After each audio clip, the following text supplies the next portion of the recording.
life, it's not so easy. But because of HAS, it's look a little bit better than someplace else. HAS helped my family a lot. When they're sick, they came to the hospital and they get a well treatment. But it's very difficult, I can tell you. To live my life without the hospital, I can tell you, I really wouldn't have a life now.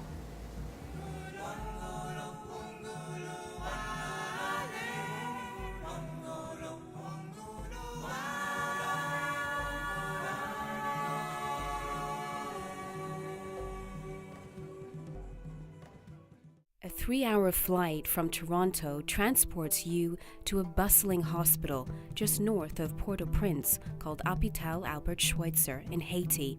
For more than 50 years, HAS has been a lifeline to nearly 500,000 people in the Artibonite Valley. Despite the earthquake, cholera, and the pre-existing problems that the Haitians have endured, this hospital keeps the people alive to fight for a better life. HAS not only heals through healthcare, but also implements strategies to improve water quality and nutrition.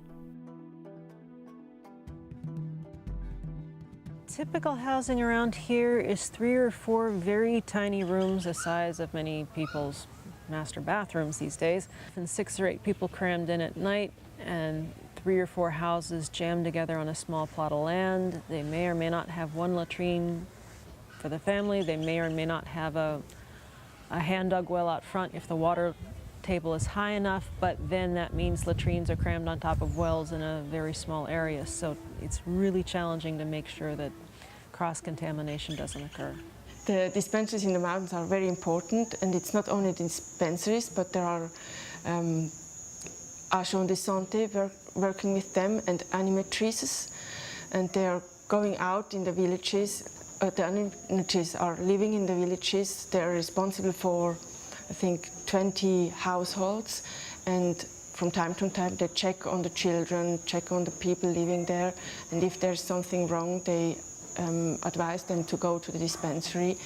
And if they also teaching them about hygiene, nutrition, family planning, and whatever.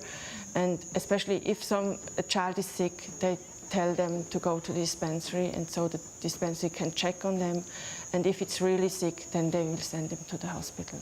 And it's also the animatrices that see that a child is malnourished and can do the first step to get help for these children. This stuff's plum peanut, developed in Europe as a treatment for severe malnutrition. The main ingredients are peanut paste, sugar, vegetable fat, and milk powder with added mineral supplement. And children are fed this who are suffering from severe malnutrition, and it has been a godsend over the past several years.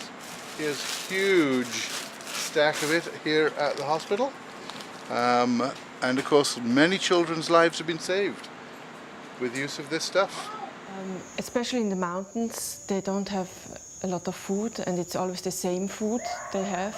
So most of the time beans, rice or maize, and so it's always the same, and they don't get enough vitamins, and so especially in the mountains they get already as little children they get malnourished. And when you're already malnourished, you are prone to have complications, more infectious diseases, skin problems. And yeah, then you have to come to the hospital to treat all these complications. And then the next step is to feed the children and prevent that they get malnourished again. So they teach us, the mothers, how to cook better food with what they have. So it's more the composition, and put some more oil in it to absorb better the vitamins. And the mother teach at the hospital. They go out in the villages and teach other mothers how they can improve the food for their children. So it's a snowball principle, and it goes out in the villages. And here, I really can tell you, education costs a lot of money. 2 days ago, I sent my little girls to school. They sent her back because I didn't go pay the school yet. And then I can tell you I'm keep trying, looking for a job to see if I can go pay her school, to take her back to school. Otherwise, she lost a year. Until next year, I go pay it. She will have to go back to school. They didn't let anybody go to school without paying in here. After the earthquake on January 12th of 2010, the hospital, with just 100 beds, treated up to 800 people each day with earthquake-related injuries.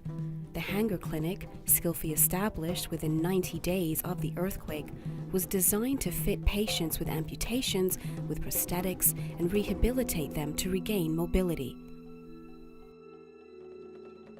January 12, 2010 was an instrumental change in Haiti, and especially for our work, which is dealing with persons with disabilities.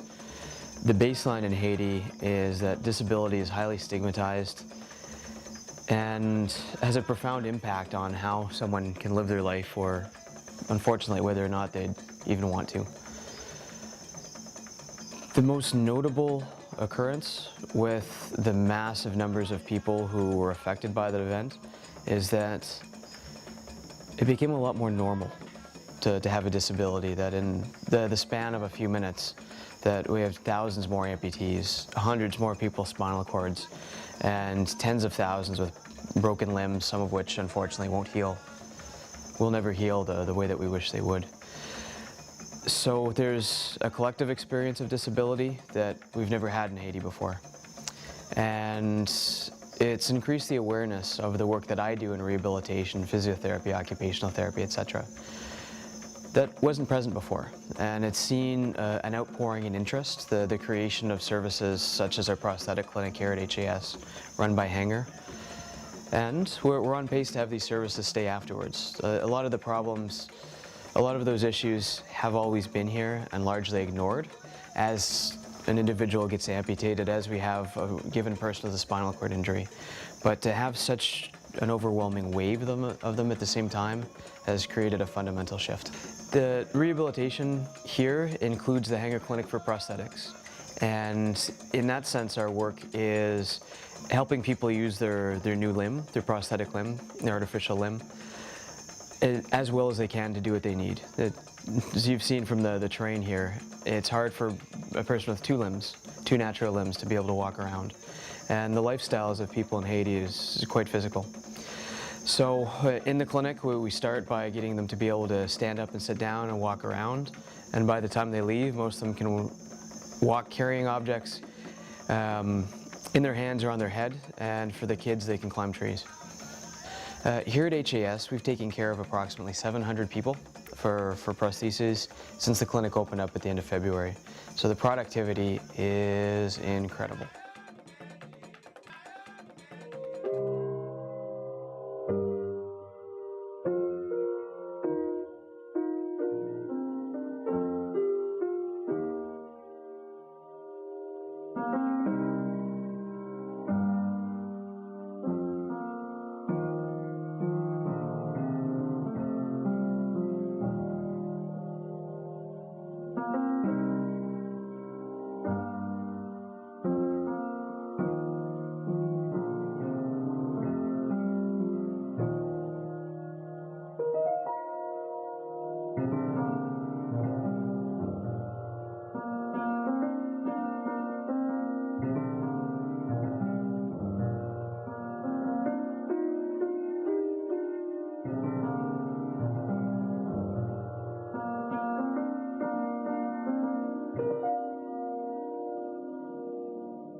Canadian Friends of HAS collects monetary donations, organizes fundraisers, and sends work teams with diverse skills to help the people of Haiti.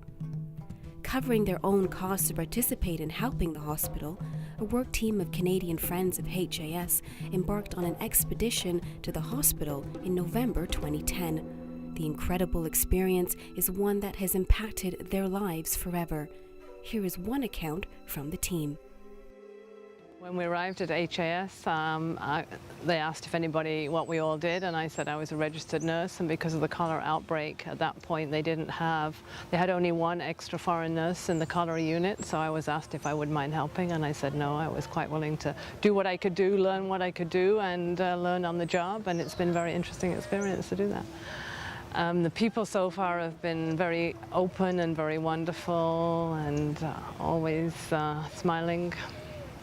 I just started, and it was at the peak of the cholera outbreak as the hospital was getting busier and there were more patients coming in. It was getting more hectic, they were getting sicker, and luckily the doctors though were English speaking as well as French speaking. My problem is I don't speak French, so it's a drawback, but because numbers are the same and you can understand Q4H or Q2H, those sort of things are the same whether you do that in Canada or whether you do it here. So there was a lot of and it's very basic nursing. In fact, it's basically to give people fluid hydration through intravenous, and that was something that I am doing at work all the time in Canada, so I was very comfortable doing that here. HAS is a wonderful hospital for people that are Haitians. It's probably not quite the standards of Canadian hospitals, but it certainly is for this area. It would be an upgraded hospital, I'm sure, and it has people running it that are very devoted to the cause, and that means that they put in extra time. It's not a 9-to-5 job, and so by doing that there is a different type of atmosphere, and it's welcoming people from outside, because you've got people that speak Creole as well as English, as well as there's a lot of emphasis put though on the Haitians to work here as much as possible, so they are employing and giving jobs and training them to be either, whether it's from the electrician to the nurse to the doctor, it's all using all the skills that people can earn and learn and have in this country. I don't want anybody from Canada or to be afraid of come here, because I know that some people are afraid to come here, but it's people here really nice to people. They treat people good, like the people who from here too. I mean, we really like to see visitors come to visit us. We're not doing nothing to make them afraid of coming back again. I mean, we're really nice to them. And some people who already come, they see what's happening. I know they always coming back, but I wish there's more people and more people coming back and visit us. What makes HAS such a force as a hospital is the people behind the scenes, those that may not get open recognition but have passion about their respective unique roles. The inspiration that drives them to fight for advances varies, but there lies a common theme: confidence in the hospital's ability to provide health care that Haitians deserve. Lots of times during this year I wondered, how did I end up here trying to help manage the institution? And it's obvious because of the history. I mean, I was pretty much raised at the hospital. I was here when it was being built, and from then on, off and on. And to have the chance after Dr. and Mrs. Mellon died to be able to enjoy my retirement down here and to be able to contribute at a time, I think, of significant need. And it's meaningful for me. It's very difficult. Our family is split up between Pittsburgh and Deschapelles. But there's a role here that's really needed, and I think that's sort of the heritage that all of us have learned to play here, which is to find something that needs to be done and do your best to do it as well as you can. Haiti is a high energy place, and I find that it brings the energy out in me and in my work, and this is something that I'm going to hold on to. I can get really tired here, but somehow it's fun and invigorating at the same time, so it's something that will stay with me forever. I think they're amazing, because Haiti is so a country with so many difficulties, problems, not only political issues, but also all these disasters, natural disasters, earthquake, hurricanes, and still they're so, I don't know, they still laugh, they are happy, and always after a catastrophe they're working together and they want to make the best out of their lives. So it's amazing for me, it's really.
Haiti was struck with cholera in October 2010. This disease is highly treatable, however. Some patients must travel many miles, usually walking 10 hours or more, carrying their sick family member on a loose door or a bed frame, and arriving at HAS severely dehydrated. Thankfully, most patients survive and are discharged within 24 hours. HAS is mainly a referral hospital, but it has managed to handle the recent demands of the cholera epidemic with great efficiency. So when the patients arrive, they come in with the symptoms of cholera, which is usually either vomiting or diarrhea. And if they get to the hospital quickly enough, then they are triaged, and then depending on the severity of their case, they're either given IV hydration or they're given oral salt solution to drink, and they drink that by mouth. Now, the sooner they get here and the sooner they're treated, then obviously the better the rate of recovery. Most of them go home within 48 hours, so it isn't a long term, but the turnover is very quick. So you're dealing with people that are very sick, and then 6 hours later they are much, much better if they get the fluid hydration from the intravenous's. And the Haitian nurses and Haitian doctors are working with the Canadians. It's working really well. We are learning their process, which is maybe a little different from ours, which is to be expected, but if you take the time to learn how their process works, then you understand it and everything works in a good way. The hospital, in preparation, once they heard there was a cholera outbreak, had decided to separate the pediatric patients from the adult patients, which is quite normal and is a good practice to do. They also separated them both from the main hospital so that they weren't infecting or having any problems with the patients that were in the hospital for other reasons, which is the emergency department. Anybody that came to the hospital with cholera symptoms were automatically shifted to either of those two units, and there they were triaged. And those two units had been obviously put together very quickly, but they had washrooms, shower facilities, they had cleaning facilities, they had good drinking water, and they had an expandable area where patients could be put on cots, and the number could fluctuate from 20 to 50 within hours, and they were able to cope with that. It had been well put together. It is your donations that mean the difference between life and death for our neighbors. Donations go directly into the hospital's bank account, making it useful almost immediately. From there, the funds are used toward the daily operational cost of this off-the-grid hospital, including medicine, community development, diagnostic equipment, and so much more. HAS is independent, meaning that it operates without any governmental subsidy. For example, your donations even run the hydro generators, creating electricity for the hospital to illuminate the operating rooms. Help from Canada has been really key for us because it's been fairly quick money to come in, and it's been money we can count on every year. So once it's raised, it gets down here, we can use it the same year or the next, and there's not been a whole lot of red tape, which is what stripped up so many of the big governmental programs. Yeah, they have a lot of money, but then maybe they pay you and maybe they don't, and maybe they pay a year and a half down the road, so you're wiping out your permanent fund while you're waiting for them to get around to sending a check. And the generosity of Canadians has meant that we can have a full-time staff that knows how to run the rig safely, and that we can just keep cranking out wells and keep doing latrines and not have to stop everything every couple months worrying about where's the funds going to come from. As I look around the hospital here almost every day, I see so many evidences of the strong presence of Canada and your group here at the Hôpital Schweitzer. The Canadian flag is flying above HAS. I don't think there's any other small geographic group that has contributed so significantly to the hospital in terms of the people, the wonderful people who come, our staff, and then the volunteers, and then the material support. And I think another fascinating thing is the number of people who have taken HAS into their hearts, even though they may not have actually been here. They've been to the parties, they've played golf, but they've connected with HAS, and you've reached out to support us. I can't help telling you that this is a time of one of the greatest needs of HAS's history. To have encountered within a single year a huge earthquake, a cholera epidemic, and in between floods and a hurricane, it's been a tough year, it really has. And when we see the friends come down who are willing to support and volunteer and to support us in many other ways, it really is a great benefit to us, and we really appreciate it. The organizations are very important because without these donations, this hospital couldn't work as it works now. The treatment of the patients is almost free for them. The hospital has to have money to cover all these costs. It's not only the treatment, it's also the infrastructure, all the dispensaries out in the villages that needs money, and without the donations, it couldn't work. Donations are crucial for our operations here. The reality is that our service population isn't able to pay for the things that they need for healthcare and for us to effectively be able to receive their services. So what Canadians and foreigners provide to us is really essential for us to be able to do our work. One of the key things that we've been running into that makes private money, well, two things that make private money so critical. Number one, it comes in quickly. If we put out an appeal and people can send fairly quickly, that means that instead of waiting for months for the governmental sources to get their machinations rolling, it means that we can put up an extra cholera bay next week or start the next day, and then we know that we're not going to have to lay anybody off in a month because we spent their salary money on urgence. And more importantly, in the earthquake, when within 24 hours this hospital had 800 patients, we were there because of ongoing people donating every month, every year, whether or not there was a problem, just because they thought a health system should be there. It's not sexy. People call it the black hole of philanthropy. But if people hadn't have done that, there wouldn't have been a surgical hospital here after the earthquake. There wouldn't have been this CTC thing running even before they knew it was cholera. All this extra money coming in from government appeals and all would not have had any place to go and would not have had any way to serve the folks who needed it literally now, because they would be dead tomorrow, because the hospital was already here because it had reliable year-to-year funding. Thanks to everyone who has been contributing over the years, saying, I don't need a special urgence, I don't need a special disaster. I just want to make sure the hospital's there for in case something happens, because this year 3 times, that's exactly why we were able to be here in the first place. Given the most recent disasters and the heavier than ever patient load, financial assistance at the hospital is needed now more than ever. Contributions for relief have gone a long way, but more funds will be required throughout the year. If you have ever wanted to make a difference in a life, now is the time. Every dollar you donate helps inoculate and provide medical care for malnourished infants and children, helps provide education on how to avoid diseases like cholera, helps to deliver invaluable pre- and postnatal care, and gives hope to the people of Haiti.